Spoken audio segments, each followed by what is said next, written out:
మీకు ఇందులో బాగా నచ్చిన సీన్ ఏదమ్మా మొత్తం సినిమాలో? బాగా నచ్చిన సీన్లు అంటే నేను చేసిన దాంట్లో ఆ పళ్ళెం క్యారెక్టర్, ఆ సీన్, ఆ స్టోరీ చెప్పేసి. అవునవును.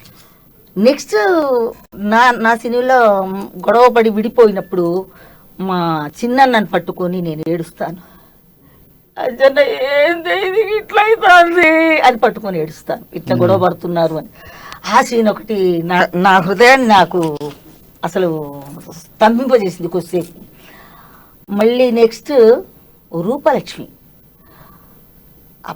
ఆ స్టోరీ చెప్పేటప్పుడు ఏడవడం ఒకటిను, వాళ్ళ గొడవ రోజు ఆ భర్త మూలిగ బొక్క కోసం ఆమె ముఖం చూస్తే ఆమె పోయి వెతికి వచ్చి చూసినా లేదు ఒక్కటే అనే ఆ భావ వ్యక్తీకరణ మాత్రము అసలు అద్భుతంగా నటించింది రూపలక్ష్మి. ఇంకోటి ఫైనల్ గా మళ్ళీ ఆ స్నానం పోసేటప్పుడు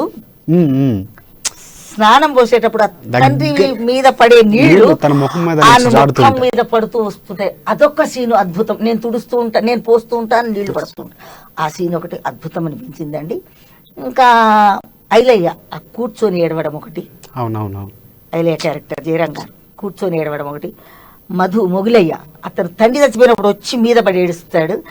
నెక్స్ట్ లాస్ట్ కు అన్నం మీద పడి కాళ్ళ మీద పడి ఏడవడం, క్లైమాక్స్ సీను మధు అసలు అద్భుతంగా చేశాడు ఆ సీన్ ఒకటి. ఇక మా దర్శి అయితే సినిమా అంతా ఒక్క ఎత్తు, చెట్టు కింద మంచం దగ్గర ఏడుపు ఒక్క ఎత్తు.